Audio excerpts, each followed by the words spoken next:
So before anybody thinks that I'm an emotionless alien that has never experienced that joy of happiness, I would just like to inform those people that I was the first person to get the world record in getting blocked by the Danish Minister of Foreign Affairs. Don't ask me for context. So this topic has been one that has been a very passionate one for me. The video PewDiePie did on it actually to this day still is my favorite one of his videos. Next to of course PewDiePie playing Far Cry with Conan. Hold the left tree. There you go. Oh! Yeah! Yes! Got him! Yes! That was awful. False positivity and other ways that YouTubers intentionally or unintentionally manipulate their audiences has been something that I have been very aware of because of the types of content creators that I used to watch. You see, I used to be very interested in commentary channels before I realized that these creators probably are the biggest losers to ever upload their unedited surf gameplay or rant zonas onto the site.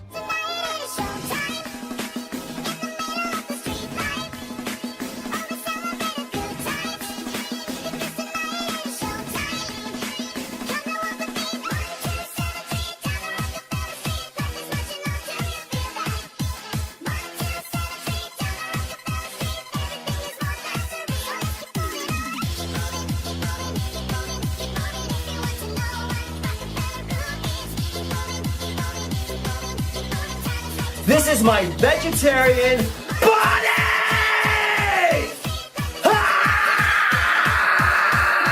Not many people get to say that they're a commentary channel and also being an active member contributing to society. That just isn't a thing. Anyways, to focus back on the main topic, false positivity. It's something that once you've been made aware of it, it won't be able to not be noticed in almost all forms of content styles. Take for example our first subject of the day, $2 million apartment tour, my new apartment. So for this example, I think to perfectly illustrate my point, I'll just start off by letting you experience everything raw at first.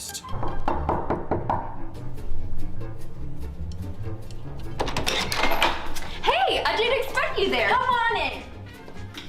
Hey guys, look, it's my apartment. I told you guys about a month or two ago that I moved into a bigger apartment and I was gonna give you guys a house tour. And I think our apartment's fine. Dude, she's on TikTok way too much. Every 5 seconds, the emotion she's making with her face is something that you see from Bella Porsche. So what's my big problem with this video? It seems like this is just a very happy girl showing off an unhealthy habit of contributing to capitalism. Listen. Hello?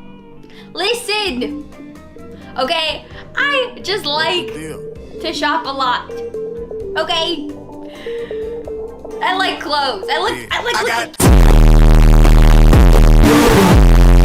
My problem is the positivity, which the statement by itself makes me sound horrible. I know, so let me elaborate. My problem is much broader in scope and has to do with the fact that it's fake. Positivity sells, which is why so many influencers are monetizing. Although I can never conclusively provide any evidence to the fact that this positivity that is being displayed in the video is forced and fake, I can prove that this is a very effective and extremely useful technique of getting people to click and watch your stuff. Because another person admitted it. Now, if you watch my older videos, I might seem a lot happier. I might seem a lot chipper, a lot more positive. And that's because I faked it.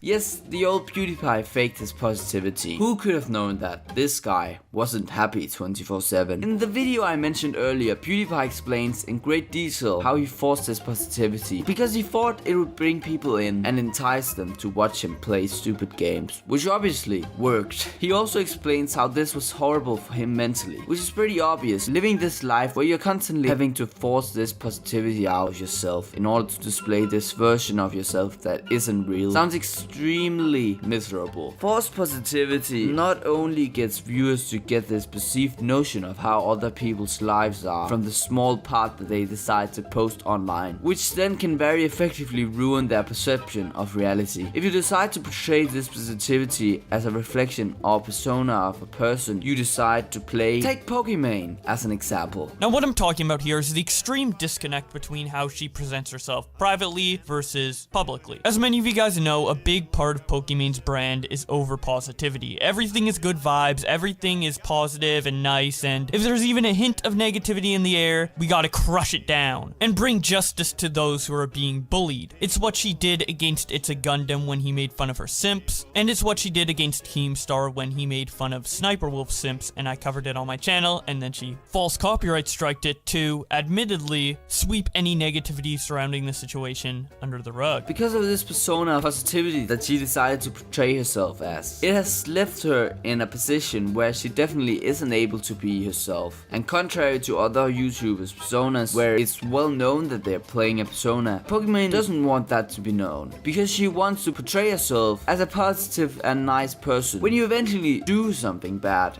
because you know you're an actual human being, people who have this false perception of you are going to look at the persona and judge a person based on that, which is something that Pokimane has found herself in the forefront of. Pokimane isn't a horrible person. I know I'm really out here with the hot takes, but when you force this positivity upon yourself, you're getting the judgment based on that, which leads to unrealistic expectations. And speaking of unrealistic expectations, Dream. I genuinely love and care about you guys.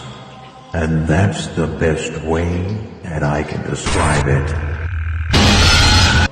You are like a whole bunch of kittens. And I love you. Not every creator will film the same as me, and that's fine. But I'm being genuine every time I say it. I love you. And care about you. With Dream, I wanted to talk about something that I haven't really talked too much about yet. He's already shown himself to be quite a big culprit of everything I've talked about so far. What I really want to talk about is telling your kids, fans, that you love them. It's a great way to sell merchandise, but it's also a lie, manufactured to get sad, lonely teenagers to buy your merchandise. So maybe don't do that if you want to have my respect, which is an important thing, you know. So why is it so bad to tell your fans that you love them? Well, as I said, it's a lie, because no matter what you tell yourself at night, these people are just a number to you. It's physically impossible for anybody to love a number. It can be appreciated, but love is a word that brings a certain connotation with it, which by saying it is manipulative, because it gets your fans to become, you know, Dream fans. Even worse, they could end up becoming fans of Barbara Streisand. Ooh. Poor souls. Conclusion: stop forcing positivity. Might be great for merchandise and monetary gain, but in the end, all you're really doing is hurting people's perception of reality, which leads to them having unrealistic expectations for life and people. 4 days, 2 weeks, man, I feel like Johnny Depp. All these pills, no wonder why your ass is slapped. Charge are big, moves are big, but I do not overstep. I get my money somehow, but I do not want no counterfeit. I wear a mask with a smile for hours at a time. Stare at the ceiling while I hold back what's on my mind. And when they ask me how I'm yeah, that's my golden rule.